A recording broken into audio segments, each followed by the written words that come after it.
Yn sicr heddiw fydd y prawf caletau i'r Fflint ers codi i uwch gyngrair Cymru. A Rob Hughes yn ergydio. Angen i Harrison fod yn effro. Mae'n syrthio i Brown. Wyll dros y trawst, ond Hughes ar cynnig cynta. Dal i ddisgwyl am ei gol gynta i'r Fflint. Smith yn rhyddhau Robles fewn i'r cwrt. Mae Danby wedi dod allan ac yn tynnu Robles i'r llawr. Cic o'r smotyn i'r Seintiau. Dynodd Danby ddilo nôl, ond y momentum yn baglu Robles. Greg Draper yn agor i gyfri. 19 munud ar y cloc, y Seintiau ar y blaen. A Danby wedi anafu, felly cyn golwr y Seintiau, Aaron Jones dod ymlaen yn ei lefo. Routledge at Adrian Sislovic. Sislovic yn ôl teg at John Routledge. Chydig o le yn y cwrt. Routledge!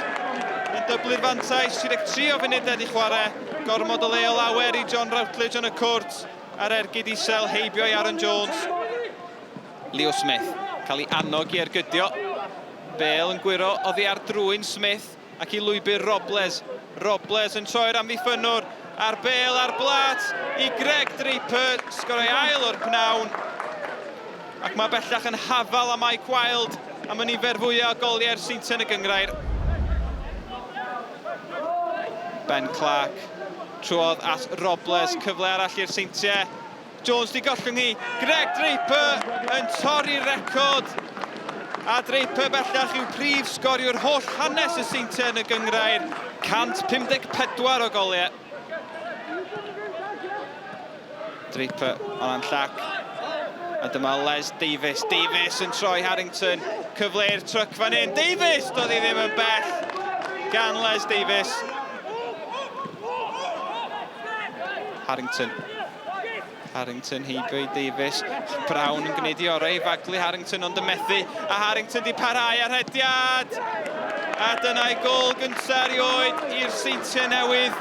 Mae'n 5 i'r tîm cartre. Pas hyfryd gan Smith i lwybr Harrington. Ar amddiffynwr yn ei gorffen i. Bradley at Baines.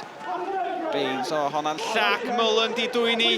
A mae Draper yn rhydd yn y cwrt. A Draper yn rhwydo i bedwaredd. Rhy hawdd o lawer i'r Seintiau. Routledge at Mullen. Sbiwch ar y lle sy'n gan yr asgellwr.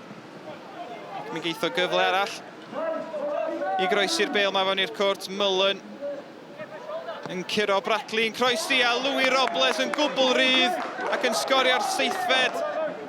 O, mae'n embaras bellach i'r Fflint. Harrington. Un bas syth yn hollti'r amddiffyn. Mullen i fewn. Draper! O, fe ddyle fod i sgorio i 5 Jones yn arbed tro yma. Robles, Draper, Routledge. Os na 8fed i'r Seintiau, oes yn wir. Ail o'r pnawn i John Routledge. Pasio slick gan y tîm cartre. A'r Fflint methu ymdopi gyda cyflymder y Seintiau Newydd. Routledge, Robles. Heibio'r amddiffynwr yn llawer rhy hawdd. A Draper, wel, maen nhw'n cerdded y Bale mae fewn i'r gol erbyn hyn. 5 gol y pnawn i Greg Draper, 9fed i'r Seintiau. Mae'n hunlle i dîm Niall McGuinness.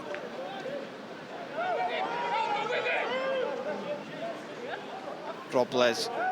O, Robles yn twyllo Howard.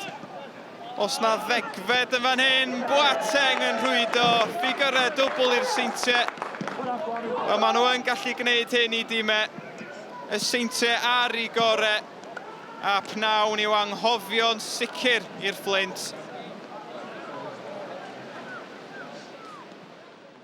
Yeah, I think that's first time in the league I scored 5. Scored 5 in a couple of years ago. I think that's my first time I scored 5. So yeah, nice to score 5, but at the moment it's just a little bit sour. Probably could have had 3 or 4 more at least. So just thinking about that at the moment. Another clean sheet, win at home. But the second half was a lot better. Went in at half time and said, you know, it wasn't good enough. I thought it was very sloppy and slow and, you know, giving them sort of a foothold in the game at times. So, yeah, a few harsh words at half time and they came out and they delivered and they're excellent. They're great at little 1-2s and getting runners beyond and getting down the sides here and creating overloads. But again, we'd worked on little things like we know they're going to create chances, we know they're going to score goals, but it's how we try and prevent that, and we did to an extent first half, but second half we stopped, and yeah, it's cost us an embarrassing performance from us. And now you have to put this game behind you and prepare for your next game against Bala. Yeah, that's it. I don't think I have to say much now going into Tuesday's game against Bala, because they owe their football club a performance, and they owe it to themselves as well and the management team, so fingers crossed we can react and bounce back stronger from this.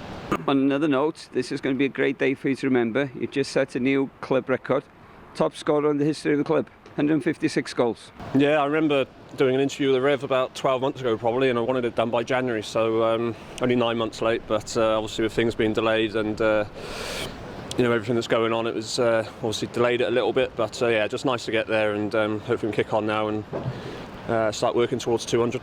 He's overtaken Mike Wild there, and like I said, told him in the dressing room, congratulations, one of the best players we've had playing at this football club.